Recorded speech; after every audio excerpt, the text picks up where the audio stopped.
کوشش کیجیے عمران خان کے خلاف کرپشن کے کیسز نکالے جائیں. میری بھی ایک دو ملاقاتیں ہوئی کہ جناب آپ تو بڑی سٹوریز کرتے ہیں. میں نے کہا یار ایک شخص, اور یہ عمران خان صاحب بیٹھے ہیں, شاید آپ میں سے بہت سے لوگوں کو نہ پتا ہو, پی ایم آفس میں ہمارے بھی ذرائع ہوتے ہیں, اکثر پوری کابینہ پریشان ہوتی تھی کہ جناب بات ہم نے کی ہے, کہاں سے پتہ لگ گئی. وہ شخص جو پانی کی آدھی بوتل بھی ضائع نہیں ہونے دیتا بطور وزیر اعظم کے, یار یہ آدھی پانی کی بوتل میں نے ابھی رکھی, کیوں اٹھا کے لے گئے, وہ کرپشن کرے گا. میں نے سمجھائی لوگوں کو یہ بات, لیکن پلے بک کیونکہ وہی پرانی تھی, کیا کرپشن کے کیسز نکالو, ڈسکریڈٹ کرنا ہے, کرپشن تھوپنی ہے. مسٹر اے بی سی کا فلانا دوست ہے, اس سے نکال کے لاؤ. کچھ نہیں, آج 2 مہینے ہو گئے, کوئی کرپشن نہ نکلے گا. عمران خان کا کرپشن کا کیس نہیں نکل سکتا, نہ نکلے گا. میں نے بتائی کہ نہیں آپ کچھ کوشش, میں نے کہا میں یہ کوشش نہیں کر سکتا کیونکہ مجھے یہ پتا ہے کہ عمران خان کی کرپشن نہیں نکلنی. اچھا, media narratives against P T I.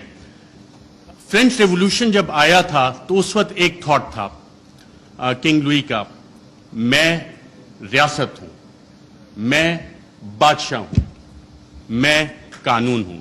اور یہی چیز ہم نے دیکھی کہ جب media narratives P T I کے خلاف بن رہے تھے, ابھی حال ہی میں آپ اگر آئی ایم دا کنگ کا دیکھ لیں, the king can do no wrong. King ہمیشہ, جو بادشاہ ہے وہ ہمیشہ اچھی چیزیں ہی کرتا ہے.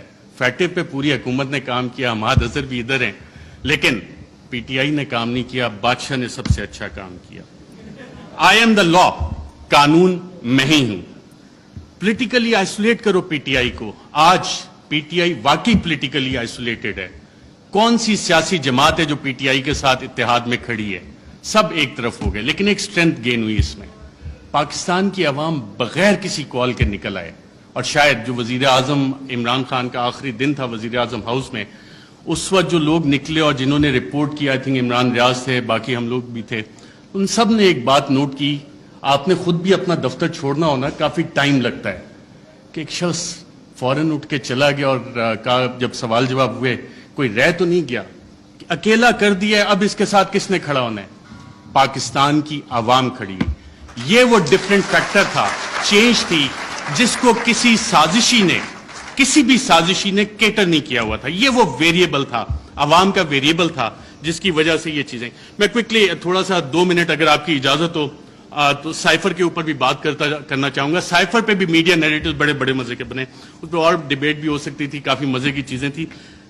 پہلا کیا بنا جی, پہلی میڈیا نے رپورٹ کرنا شروع کیا اور باقاعدہ یہ بتایا گیا کہ جی سائفر تو ایگزسٹ ہی نہیں کرتا, سائفر نام کی تو کوئی بلا ہی نہیں ہے. پھر دوسری چیزیں, میڈیا کی یہ سٹوریز آئیں اور ریکارڈ کے اوپر موجود ہیں, پرنٹ کیے ہیں, ٹی وی پروگرامز ہیں, کہ سائفر تو یہ ایزمپشنز پہ بیسڈ ہے. وہ ایزمپشنز ہیں ہمارے ایمبیسڈر کی یا کس کی.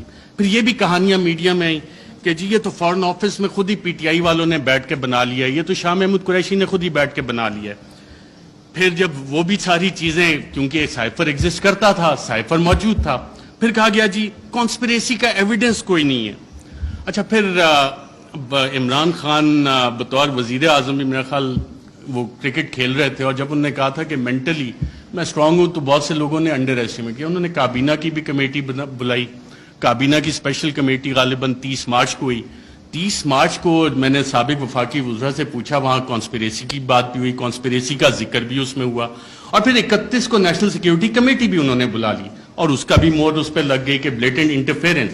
اور اس کے آخری پیراگراف میں ایک لفظ لکھا ہوا ہے کہ جو 31 کو نیشنل سیکیورٹی کمیٹی کی میٹنگ ہوئی, اس نے 30 مارچ کے جو منٹس اسپیشل کیبنٹ کے ہیں ان کو ریٹیفائی کیا.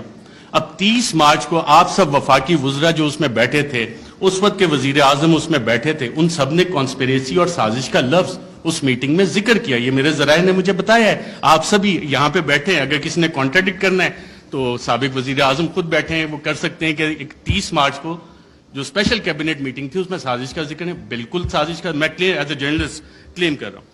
پھر یہ کہا گیا کہ جی وہ انٹیلیجنس ہم نے خود ہی کر لی, اور انٹیلیجنس کی بیسس پہ آبویسلی اس پہ سوال اٹھے کہ انٹیلیجنس, ہمارے انٹیلیجنس کے ادارے بہت اچھا کام کرتے ہیں, دہشت گردی کے خلاف بہت اچھا کرتے ہیں, پاکستان کی سیکیورٹی کے لیے بہت اچھا کام کرتے ہیں. لیکن مسئلہ یہاں پہ آتا ہے کہ جب انہیں ڈریگ کیا جائے سیاسی معاملات میں, اور یہ کہا جائے کہ جی انویسٹیگیشنز ہوئیں, کون سی انویسٹیگیشنز, یہ سوال ہوا ہے. اب ریجیم چینج میں انٹیلیجنس کا ایک بنیادی کردار ہوتا ہے, انٹیلیجنس انفارمیشن کا بنیادی کردار ہوتا ہے. اگر آپ اگلی سلائیڈ کریں ذرا, Colin Powell, US secretary of state,